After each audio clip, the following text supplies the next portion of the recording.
Hi, welcome back to the channel. So we've previously spoken about being prepared for Q4, we spoke about what to expect if this is your first Q4, and we spoke about those increase in returns as well. Now what I wanted to do today is go through some of my top tips to make this a really profitable quarter and hopefully your best one yet. Now firstly, if you're new to the channel, I do hope these videos help you. Hope you take away lots of useful advice and information. So I've been uploading these videos for around a year now. I do this on a regular basis and it's really just to share my journey, share any advice, information that I think might help you, especially if you are new to selling on Amazon. Now selling on Amazon is a great opportunity and it's something that anyone can do so long as they arm themselves with enough knowledge and they're willing to put in a little bit of time each week. Now there is a huge amount of information online. I run a few beginner courses myself and we've got a great Facebook community as well. So it's definitely worth jumping in there, taking a look, seeing how other people are doing within their own business. So I will pop a link to this in the description just below. Now if you're just getting started now, there's absolutely no reason why you can't also have a great Q4. You just need to put in the time to learn those business models and get going as fast as you possibly can. So let's jump straight in, let's look at those top tips and let's see if there's any small changes you need to make yourself. So tip number one, you need to send in regular shipments. Now during Q4 you can really expect those sales to explode if you're making the right purchase. The problem with this is we might sell out very fast. Now having no stock is not an ideal situation to be in. Now with shipments taking more than 2 weeks to arrive, we could be left with no stock and no sales for quite some time. Now you need to be sourcing and sending stock in as fast as you possibly can to keep up with that demand that Q4 brings. Now if you slack on this, you could lose yourself sales. Tip number two, keep plenty of stock in for January. So when we think of Q4, we think of October to December, but in terms of Amazon sales, November to January is actually the busiest period. So we can expect a few more sales in October, but November is where things really start kicking off, and this is where the magic starts to happen. Now, so long as you're holding the right stock, you should find that those sales continue through Christmas and into the new year. So people have got money, they've got gift vouchers that they're spending well after that Christmas period. This means that you need to stay well stocked, so don't stop sending those shipments in just because we're very close to Christmas, unless of course they are seasonal items and you've left it too late. If you don't keep that stock rolling in, you could lose yourself a lot of sales in the new year. And tip number three, send all your toys in via the FBA program. So if you're new to selling on Amazon and you're worried about getting approval for toys and games, you need to send those items in FBA, as during the holiday season, this is an automatic approval. Now if you prefer to manually fulfill, you will need to get approval and you will need to go through the ungating process. Now whilst you can get that automatic approval, there could still be some further brand gating within the category, so don't just assume you can sell every item you pick up. You need to make sure you're carrying out a thorough analysis for every single item before you make any purchase. You don't want to be buying stock that you're stuck with that you cannot sell. Then we have tip number four, always check the historical data charts. So when you're doing your sourcing, you're analysing, you might take a look at that BSR and instantly be put off by the low ranking. Now what you need to remember is things can change very fast during that Christmas period. So items that might be really slow over summer, for example, may now sell on a daily basis, especially when it comes to toys. So your sales are going to see a huge increase over that Christmas period if you make the right purchases, but this information alone is not going to be enough. You need to be taking a look at those historical data charts, seeing what has happened in previous years. Now it may show a really obvious pattern where there's a huge increase in those sales. Use this to help guide you on those purchases and make informed decisions. Then tip number five, use a repricing software.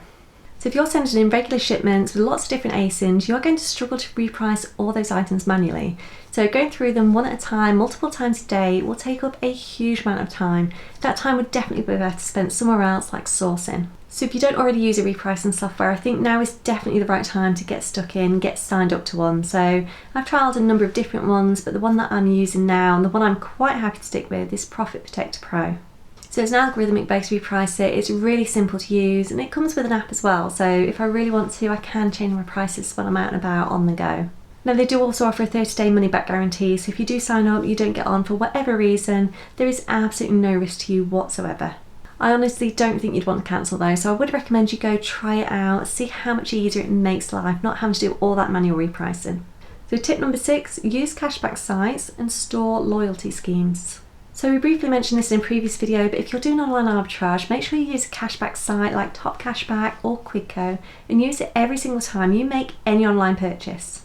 Now the cashback amounts can vary from just a few percent up to 20%, but it all adds up and you can cash this out to either PayPal, to your bank account or as a gift voucher. So as well as cashback sites, you just sign up to as many store loyalty schemes as you can, whether that's for online arbitrage or retail arbitrage. All those points, all those rewards add up very quickly and they can save you a huge amount of money. any saving is definitely worth having, especially at this time of year where you're making huge purchases. And tip number 7, keep an eye on all of your customer returns. So undoubtedly more sales is going to equal more customer returns, especially at this time of year where Amazon have their extended returns policy. Now I have done a video that goes into this in a lot more detail, so I will pop a link to this in the description below for you. Just be mindful of exactly what you're doing with those returns and be aware of any reimbursements owed you by Amazon. You cannot afford to be losing any stock or any money that's owed to you. And tip number 8, keep all of your supplies well stocked. Now you're going to be so busy during that Christmas period that you cannot afford to run out of supplies. So things like boxes, tape, all the obvious things you would keep in the office to do that prep work.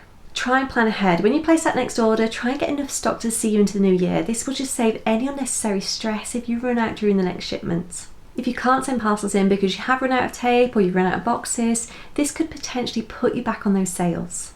So keep well stocked and have a good system where you know where everything is. And tip number 9, plan ahead for next year. So with the new year comes some amazing sales. I actually started my own business off, purchasing toys in the January sales and selling them over the coming months. Now at the time I didn't really know too much of what I was doing, but it worked out really well for me, gave me a nice little boost to get started. Now if you have the cash flow and you've got the storage space, it would be worth buying as many heavily discounted items as you can after that Christmas period, putting them aside for next year. This will give you a huge return on investment and you'll see a massive increase in those profit margins. It's all about planning ahead and seeing where you can make the biggest savings. And tip number 10, take a break. Now whilst Q4 can be fun, it can be stressful at times as well. Now it's going to be a constant loop of sourcing, analysing, purchasing, prepping, and if you're anything like me, you'll probably work all hours. So it's really important you just take a step back every now and then, just have a little bit of a break. Take the time to rest, eat, sleep properly, and make sure you're spending time with friends and family as well. Now working around the clock might be great for your business, but it's not good for your mental health. So just take a step back, enjoy the season as it is as well. It's really important to get that work-life balance right and not completely run yourself into the ground. So I hope that's just helped to give you a few ideas of the things you need to be doing during Q4. Definitely keep those shipments regular and keep well stocked as well. This is too good an opportunity for you to slip up by not being prepared. Now if you have any questions about Q4 at all, please do let me know, pop a comment below, jump in our Facebook group, I'd be more than happy to help. But for now, thank you very much for watching, take care and I'll see you in the next video.